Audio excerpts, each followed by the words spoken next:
আমরা একটি আইনি নোটিশ পাঠিয়েছি। আজকে আমাদের বাণিজ্য মন্ত্রণালয় এবং মৎস্য প্রাণী সম্পদ মন্ত্রণালয়, আমাদের এনবিআর এবং আমদানি রপ্তানিকারকের প্রধান অধিদপ্তরকে এই নোটিশ পাঠানো হয়েছে। তো এখানে আমাদের যে মূল বিষয়টা হলো যে ইলিশ মাছ মূলত একটি সামুদ্রিক মাছ।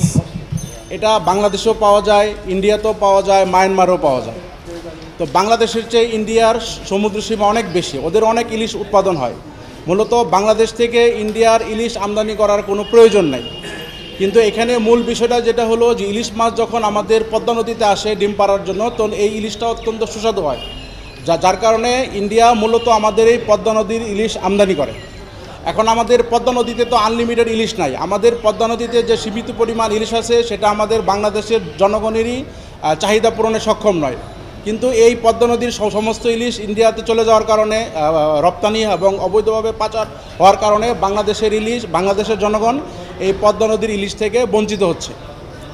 ফলশ্রুতিতে আমরা আইনি নোটিশ পাঠিয়েছি যে বাংলাদেশের যে ইলিশটা পাওয়া যায় সেটা আমাদের দেশের জনগণের জন্য এটা সাফিসিয়েন্ট না, পর্যাপ্ত না। সুতরাং ইন্ডিয়াতে ইলিশ পাঠানো যাবে না। আর ইন্ডিয়াতেও ওদের সমুদ্রের পর্যাপ্ত ইলিশ উৎপাদন হয়, ওদের বাংলাদেশে ইলিশের কোনো প্রয়োজন নেই। আমরা লিগ্যাল নোটিশে যে আমাদের বর্তমান সরকার যে অনুমোদন দিয়েছে ইলিশ রপ্তানি করা, সেটা প্রত্যাহার করার জন্য অনুরোধ করছি। নাহলে আমরা এখানে 3 দিনের সময় দিচ্ছি, যদি তারা প্রত্যাহার না করে আমরা মহামান্য হাইকোর্টে রিট পিটিশন দেব। মাছ যেটা আমি আগেই বলছি, এই সামুদ্রিক মাছ বাংলাদেশে উৎপন্ন হয়, ইন্ডিয়াতে উৎপন্ন হয়, মায়ানমার উৎপন্ন হয় এবং বিশ্বের অনেক দেশে ইলিশ পাওয়া যায়। এবং আমাদের যে বে অফ বেঙ্গল, বঙ্গোপসাগরের সাথে ইন্ডিয়াও কানেক্টেড, মায়ানমারও কানেক্টেড।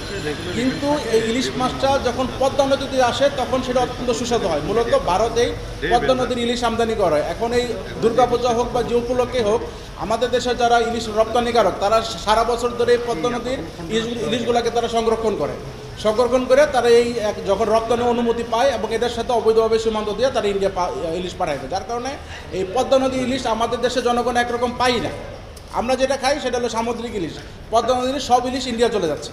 এখন এই পূজা হলো একটা উপলক্ষ মাত্র, কিন্তু মূল যে বিষয় হলো যে আমাদের দেশের সরকারকে সবসময় আমাদের দেশের জনগণের চাহিদা পূরণ করতে হবে। আমরা অনেক সময় বলে যে ইন্ডিয়া আমাদেরকে পেঁয়াজ দেয়, আলু দেয়, ডিম দেয়।